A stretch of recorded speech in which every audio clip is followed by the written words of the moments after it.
Welcome to Aligned and Soulful Leadership. My name is Kavita Melwani, and I empower soulful, multicultural women of color to opulently shine their light without the hustle. I truly believe you can fulfill your soul's desire without losing yourself, your health, or your life in the process. I know that you can ignite your confidence and know your worth, all while walking your divine, unique path.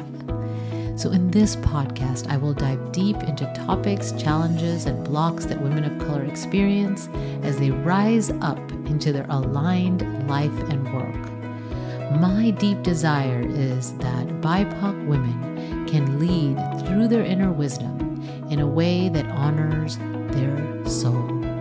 Are you ready to rise up as the leader you were born to be? Then this podcast is for you. So today I wanted to talk about why trusting your intuition is harder as a BIPOC woman. So there are many reasons why trusting your intuition can be harder, and I'm going to talk about the challenges today, and I would love to hear if some of this resonates. One of the skills that I teach all my clients is to learn, trust, and access their own intuition so they can make decisions that are in alignment with their real goals and desires. So using intuition as a guidance system for decisions is also a skill that I have been developing over the years. Okay, and so as I've been working with intuition, I have found a pattern of challenges, such as the ability to discern intuition or just not knowing how to access that guidance. Okay. So in addition to these challenges that I've seen for myself and a lot of my clients, there are more challenges that women, BIPOC women or first and second generation immigrants have that are a little bit unique, okay? So challenge number one is you have been taught that feelings are not valid. So in many families that fall into these categories, feelings are not important. They're just not valid. Were you told as a child that you had no reason to be afraid? Or did you have your feelings dismissed as not important? Since many women of color come from situations where the primary goal was survival of the family, feelings were just not valued, right? It was about sucking it up and just going forward. So when individuals are in this survival mode, it is most common to suppress feelings or dismiss them as unimportant. Unfortunately, this may have felt necessary for a family at the time because their really goal was survival, right? So the challenges arise later when it's no longer necessary or feels necessary to suppress our feelings and just suck it up, right? In fact, our feelings are an indication to pay attention. And so it really is the window to our intuitive guidance. So if we're suppressing our feelings, then it can be more challenging to access our intuition, okay? So now I'm not suggesting that we use our feelings to choose what to do, because sometimes our feelings are results of thoughts that are not serving us, right? What I'm saying is that our feelings are an invitation to investigate what is happening for us. Okay. And so when you ignore that or suppress it, instead of using them as guidance of what work you need to do, you start to become more disconnected from yourself, others, and what I'm talking about today is your intuition. It's really difficult to discern and access that intuitive guidance, right? So that's one challenge. Challenge number two, you learned that you should fit in, blend in, or in order to stay safe. Okay, so as a child of immigrants, I distinctly remember my parents wanted us to first fit into the larger culture. And they also wanted to create a community with people that were similar to us, right? So other immigrants of Indian origin. And so, as you can imagine, these were conflicting messages because, on one hand, you were warned not to bring shame to your family by breaking the rules of these people in this community that they've created that's similar to you. And on the other hand, you also need to not stand out, right? And you need to get straight A's. You can show how hard you work. And it's kind of a recipe of confusion and for overachievers and hustlers, right? So it's like this idea that, you need to really work very hard and you need to really prove yourself and like put your head down and work. But at the same time, you also don't want to stand out and you don't want to bring shame. Right. So it's kind of like, well, how do you not stand out when you're stellar, right, at work? And this often impacts, women of color as they step into leadership positions, right? Because you have the subconscious conditioning that you are not supposed to stand out. And as a leader, you stand out and you actually need to stand out, right? So furthermore, for many, this experience of needing to blend in extends beyond that, right? It's maybe you've had actual experiences of not being safe if you stood out somehow, right? So, I know a lot of women and of color have had, real experiences where their safety was threatened because they looked differently. They looked different than the others, or, they used their voice and they spoke up, and then, there was a consequence to that, right? So when we don't use our voice when you want to speak up, and when you choose how you look based on the others in the room, you hide your feelings also and hurts and struggles from others, then it's like this conundrum, right? So how do you fit in and how do you excel at the same time? So, you may be asking what that has to do with your intuition. Well, your intuition may go against the choice of staying hidden and unseen. So intuition may be telling you, speak up, choose your own path, right? This is not meant for you. And you are ignoring it because of this unconscious need to stay safe. Okay. And again, it may be based on real experiences that you've had.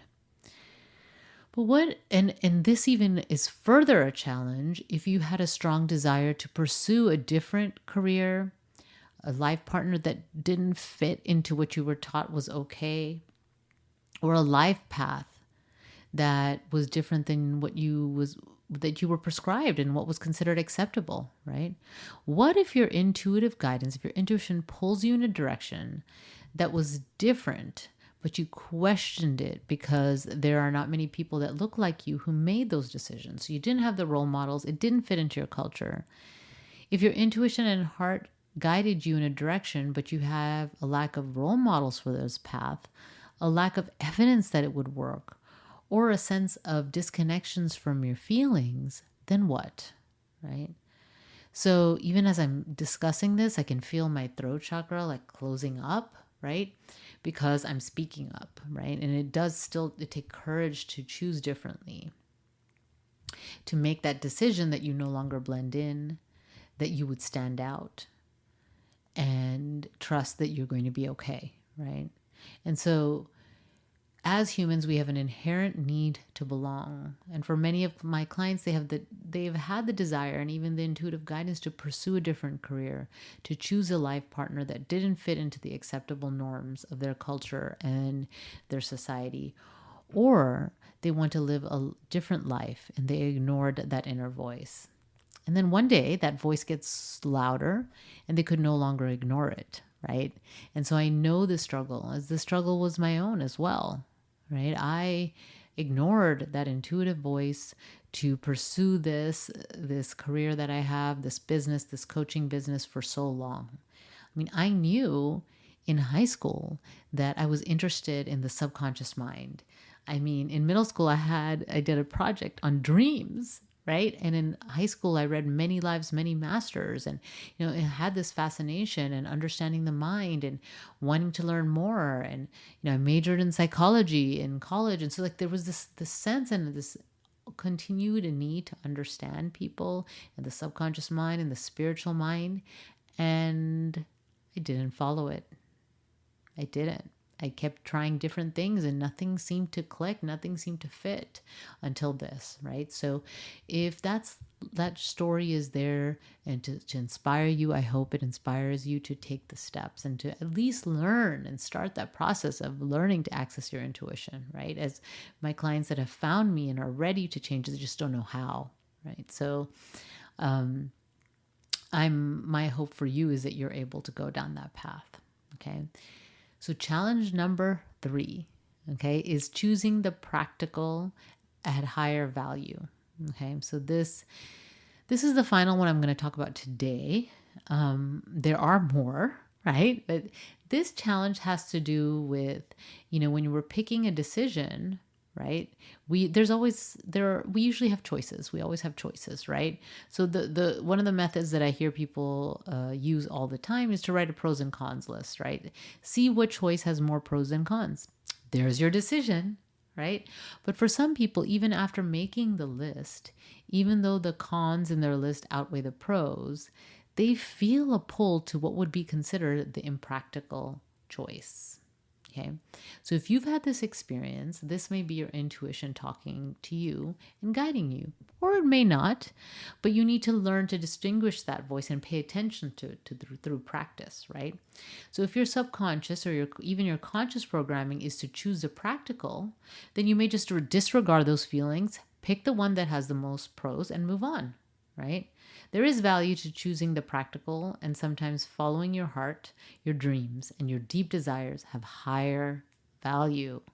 The cost of not pursuing the impractical choice can cause so much discontent, disconnection, and dissatisfaction for people, right? So I want you to bring this awareness to these challenges, because I know it takes courage to go beyond this practical choice, to choose your calling, to follow your deep-seated soul desires, and to follow your intuition. For BIPOC women and children of immigrants, following their intuitive guidance can be more challenging because they were not taught to honor their feelings. They learned to blend in to be safe, and choosing the practical always had higher value. But despite these challenges, I believe it is vital to develop and to learn how to use your intuition. I love seeing the shifts that my clients experience when they learn to trust and follow that inner guidance. They feel empowered, and nothing can stop them as long as they continue to stay connected to that intuitive guidance. So I'm going to encourage you today to look at what is stopping you from really accessing your intuition. What are the true challenges that you face? Do any of the 3 challenges that I shared in this episode, do those resonate with you? Do you identify with them? And, the idea of just identifying them, then you can start to shift, right? The first step in changing, the first step in making changes and doing things differently is first to recognize it, to realize that it's happening. Because if you don't know what's happening, then how can you shift it? How can you change it, right? And so I am going to encourage you to start to pay attention, see what's stopping you. What are you faced with a challenge right now? Are you faced with a decision that you're not sure where to go? Is your heart calling you to something and you're not sure if you should go that direction, right? And so that's just an invitation to start some investigation, some inner work to figure out where you need to go next. Okay. So I'm not telling you to blindly follow how you feel, because your feelings can sometimes throw you in the wrong direction for you. Although I don't think there's ever like the wrong thing unless you're harming someone, right? But maybe the more challenging path that you need to be on, maybe it throws you in a direction that's not in alignment with who you are, right? And even those experiences have value. So really just look and see in your life, right? Like, how are you functioning? Your work right now, how are you feeling that? Are you able to make decisions? Are you one of these people that gets stuck? Or are you the person that always chooses the practical and feel kind of disconnected and lost, right? Like, where are you? Take an honest assessment of where you are in your life, how you feel about your work, how you feel about your relationships, how you feel about how you're living your life and the choices that you're making. Because you can always change. You can always change your choices. You can choose differently. And in order to choose differently, that's in alignment with your soul, your intuition is that tool. The intuition is the guide. And learning to access your intuition, even though as a BIPOC woman, you will have more challenges or different challenges, you can do it. You can do it. I have faith in you. So anyway, I hope this is helpful. Until next time, take good care. Bye. Thank you for joining me for Aligned and Soulful Leadership. I was inspired to start this podcast as a way to empower women of color to rise up into their aligned leadership.